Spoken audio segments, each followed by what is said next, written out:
देखिए हर खबर यहीं पर। सब्सक्राइब कीजिए TV9 भारतवर्ष।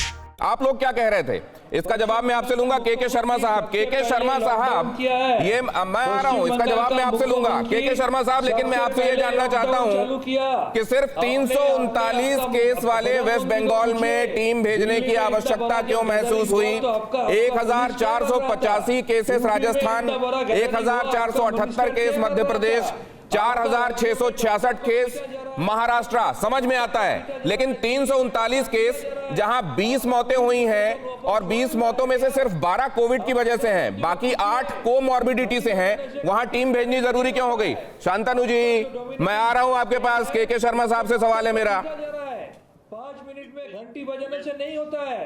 हाँ ठीक है, शांत हो जाइए, शांत हो जाइए। यही लड़ाई, यही एनर्जी कोविड-19 से लड़ने में लगाइए, लॉकडाउन इंश्योर करने में लगाइए।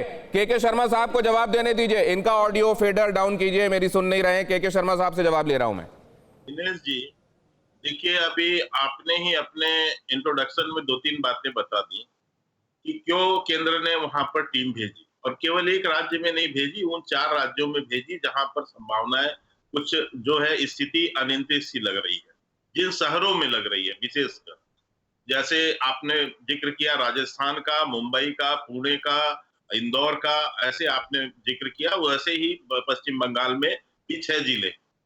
अभी इन्होंने कहा कि टीम 10 बजे पहुंच गई। शांतनु जी की ही बातों से मैं कह रहा हूं, 10 बजे पहुंच गई, 1 बजे गृह मंत्री बात। मैं यदि समझता हूं तो दिनेश जी, आपने 3 दिन पहले स्टोरी चलाई होगी कि केंद्र सरकार ने 4 राज्यों को चुना है और वहां पर एक स्पेशल टीम भेज रही है। ये 3 दिनों से खबरें चल रही हैं, और ये खबर ही नहीं चल रही है, इसकी बाकायदा सूचना जारी हो चुकी थी। ये 10 बजे वहां जो टीम पहुंची, और 1 बजे जब मुख्यमंत्री ने स्वयं ये कहा कि मैं गृह मंत्री से चाहती हूं कि वो मुझे बताएं, 1 बजे गृह मंत्री जी से वार्ता इनके साथ तब हुई है। लेकिन ये सूचना इनको पहले से थी कि वहां पर टीम जा रही है, ये जानकारी 1 दिन पहले इनको मिल चुकी है। तो ये जो कह रहे हैं, ये अपनी ही बात में झूठ बोल रहे हैं।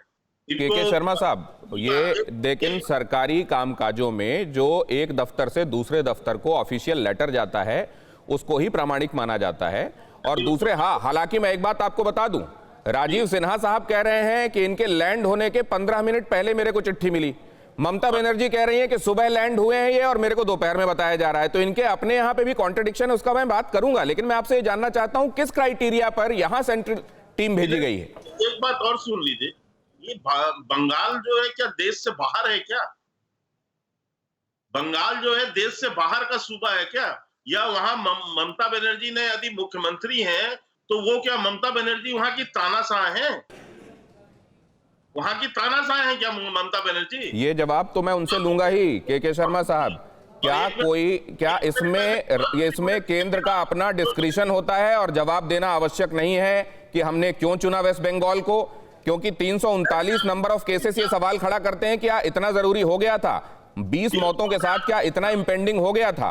क्या ये सेंट्रल डिस्क्रिशन है 2005 डिजास्टर मैनेजमेंट एक्ट के तहत, और ये जवाब देना आवश्यक नहीं है, आप ये कह रहे हैं? या वाकई कोई क्राइटेरिया है जिसको आप उद्धृत करना चाहेंगे? के शर्मा साहब, मैं आपको यही तो बताने जा रहा हूं, आप मेरी बात पूरी सुनिए।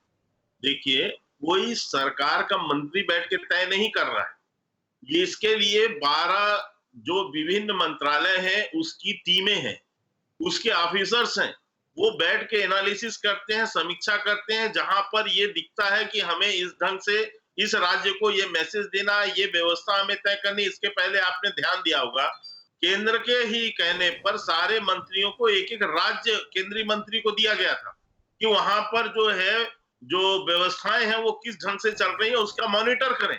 तो उसकी भी मैसेज आज से 10 दिन पहले जो है मिनिस्टरों को तय किया गया है। इसी प्रकार से जब समीक्षा में आया कि वहां से जो पहले ही आरोप लग रहा था, आरोप क्या उसमें कुछ तथ्यता थी, गृह मंत्रालय ने 10 दिन पहले एक चिट्ठी ममता बनर्जी को लिखी है, जिसमें लिखा है कि आप जो है संक्रमित मामलों की जानकारी जो है सही केंद्र को दीजिए, स्वास्थ्य मंत्रालय को। उस समय भी ममता बनर्जी ने बहुत सारे इसका परवाह देश की, सोमवार से शुक्रवार रात 10 बजे TV9 भारतवर्ष पर।